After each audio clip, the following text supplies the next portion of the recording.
सृष्टि बचपन से ही दिखने में सुंदर नहीं थी, लेकिन अमीर बाप की बेटी सृष्टि पर उसकी माँ जान छिड़कती। मेरी बेटी कितनी प्यारी है, भगवान सबको सृष्टि जैसी बेटी दे। सृष्टि धीरे धीरे बड़ी होती है। एक दिन सृष्टि की सहेली कहती है, तू दिखने में कितनी अजीब सी है, लेकिन मैं जानती हूँ हम सब में सबसे अच्छी शादी तो तेरी ही होगी। तेरे पापा अमीर जो हैं, और बता नहीं सकते यार, दहेज तो हर कोई देता है, ये क्या ज्यादा ले जाएगी अपने पति के लिए? अरे बड़े शहर में कोठी है इसके पापा की। अरे पापा की है ना, कौन सी इसकी है? इसकी होती तब तो कोई भी लड़का इससे शादी कर लेता। अरे पापा की मतलब पापा की है तो मेरी ही है ना?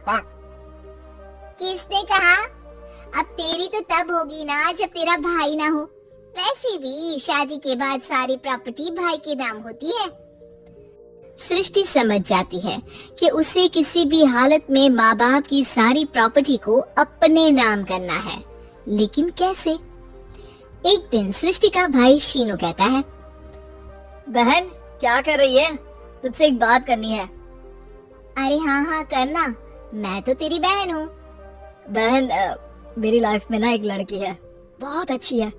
मैं सोच रहा हूँ माँ और पापा से बात करूँ शादी के लिए। सृष्टि को समझ में आ जाता है कि भाई की शादी होते ही भाभी उसे एक दिन भी घर में बर्दाश्त नहीं करेगी। क्या बात है भाई, बताना कौन है वो? यार वो बहुत अच्छी लड़की है, पढ़ी लिखी है, मेरे साथ जॉब भी करती है, बस एक प्रॉब्लम है। प्रॉब्लम? क्या प्रॉब्लम है भाई? यार वो शादीशुदा है, लेकिन उसके पति ने उसे सिर्फ इसलिए छोड़ दिया क्योंकि उसके माँ बाप दहेज नहीं दे पाए। सृष्टि ये सुनकर न जाने क्यों खुश हो जाती है। अरे भाई तो क्या हुआ, लड़की तुझे तो पसंद है ना? शीनू को लगता है कि बहन उसे समझ रही है। वो इस बात से अनजान होता है कि उसकी बहन की मंशा पूरा घर हड़पने की है। सृष्टि अपनी माँ से कहती है, मम्मी मुझे तो बहुत चिंता है, पता है शीनू क्या कर रहा है? अरे क्या कर रहा है, वो तो काम पर जाता है और वापस घर आता है। नहीं ना माँ, वो यही तो नहीं कर रहा, बाकी सब कर रहा है। आपको पता है उससे प्यार है, और वो भी एक शादीशुदा लड़की से। ये क्या हो गया, मैं सोसाइटी में क्या मुंह दिखाऊंगी? अरे तेरे पापा तो यही कहेंगे कि मैंने ही उसे बिगाड़ दिया है। माँ देखो मेरी बात मानो, पापा पर भी विश्वास करने की जरूरत नहीं है। अब आप ही बताओ, पापा इतनी देर घर के बाहर रहते हैं क्यों, बोलो? अरे बेटा वो तो नौकरी करते हैं ना। तू बहुत भोली है माँ, पापा का ऑफिस तो 7 बजे खत्म हो जाता है, लेकिन देखो कितनी देर से आते हैं। अरे नहीं नहीं बेटा, ऐसी कोई बात नहीं है। सृष्टि माँ को एक औरत से बात करते पिता की फोटो दिखाती है। देखो माँ कैसे हैं पापा, मैं ना कहती थी कि पापा सही नहीं है। मैं तेरे पापा से बात करूंगी, दे फोटो मुझे। ओ माँ वो तो डिलीट हो गई। लेकिन चल तूने तो देख लिया ना, पापा से बाद में बात कर लेना, और हाँ मेरा नाम बिल्कुल मत लेना। हाँ माँ। अब क्या था, सृष्टि के माँ और पिता के बीच झगड़ा होना शुरू हो जाता है। सृष्टि के मन में क्या चल रहा था कोई नहीं जानता था। एक दिन, माँ सृष्टि के लिए एक लड़का देखा है, वो लोग शाम को उसे देखने आने वाले हैं। और हाँ माँ एक खुशखबरी, मैं और पापा मिलकर एक नया बिजनेस ट्राई कर रहे हैं। शाम को लड़का आता है, सांवले रंग का। सृष्टि को तो बिल्कुल भी पसंद नहीं आता। लड़की की माँ कहती है, लड़की का चेहरा तो कोई खास नहीं, लेकिन अगर मेरे बेटे को आप लोग सेटल कर दे तो मैं उसकी शादी आपकी बेटी से करवा दूं।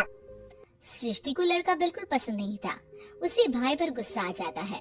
लड़के वालों के जाने के बाद कहती है, माँ देखा शीनू मेरे लिए कैसा लड़का लेकर आया, न दिखाने लायक न सुनने लायक, सेटल भी नहीं, वो भी हम करें। अरे माँ मैं जानती हूँ ये मेरी शादी किसी भी घर में क्यों करवाना चाहता है। अरे कैसी बात कर रही है बहन, तूने तो देखा ना, लड़के को मैंने ही मना कर दिया तुझसे शादी के लिए। जिसने लड़का बताया था उसने उसकी बहुत तारीफ की थी। बात आई गई हो जाती है, लेकिन सृष्टि का मन शांत नहीं होता। क्या करूं, कुछ समझ में नहीं आ रहा। मेरी शादी हो गई तो ये लोग पूरी प्रॉपर्टी शीनू के नाम कर देंगे, मेरे हाथ तो कुछ लगेगा ही नहीं। तभी सृष्टि को आइडिया आता है। वो किसी वकील को फोन करती है। जी देखिए, अगर आपके मम्मी पापा का तलाक हो जाता है तो आपके पिता की आधी प्रॉपर्टी आपकी माँ के नाम हो जाएगी, फिर उसे वो किसी को भी दे सकती है। सृष्टि अब माँ को बेटे के खिलाफ करती है। माँ, शीनू पर नजर रखा करो, वो जिस लड़की के प्यार में है ना वो शादीशुदा है। यहाँ आएगी, सारा पैसा रुपया जमीन जायदाद सब हड़प लेगी। पापा का भी हाल तुमसे छुपा नहीं है। ऐसा ना हो कि मैं और आप एक दिन सड़क पर भीख मांगे। हे भगवान, मैं तो जीते जी मर जाऊंगी अगर ऐसा हो गया तो। ऐसा हो गया नहीं माँ, ऐसा ही होगा। अभी समय है, आगे का सोच लो। मैं तो कहती हूँ पापा से आधी प्रॉपर्टी लेकर अलग हो जाओ। पापा की आधी प्रॉपर्टी भी हम लोगों को अगर मिल जाती है ना तो अगले 7 जन्म सफल समझो। बेचारी माँ बेटी के कहने पर पति से तलाक लेकर अलग हो जाती है। सृष्टि अब पैसों से गाड़ी और अपने दूसरे महंगे शौक पूरे करने लगी। उसके दोस्त भी उसके पैसे इस्तेमाल करते। सृष्टि, कल तुम कहाँ थी? मैं सारा दिन घर पर अकेली थी। तो मैं क्या करूं? मैंने ठेका तो नहीं लिया ना तुम्हें संभालने का। माँ को सृष्टि से ये उम्मीद नहीं थी। वो बैठकर रोने लगती है। वहीं उसका पति यानी कि सृष्टि के पिता आ जाते हैं। मैं जानता था कि तुम्हारा यही हाल होगा, तो आपने मुझे रोका क्यों नहीं? मैं रोकता तो तुम रुकते क्या? सृष्टि के कहने पर तुमने मुझ पर अपने बेटे पर शक किया, लेकिन तुम ये भूल गई कि कैसे हम दोनों ने मिलकर जीवन में इतना सब खड़ा किया। माँ पति के गले लग जाती है। मुझे माफ कर दीजिए, मैंने आपकी कमाई का एक बड़ा हिस्सा गवा दिया। कोई बात नहीं, तुम साथ हो तो मैं ऐसी 7 प्रॉपर्टी खड़ी कर दूंगा। तभी वहाँ सृष्टि आ जाती है रोते हुए। माँ, मयंक ने मुझे छोड़ दिया।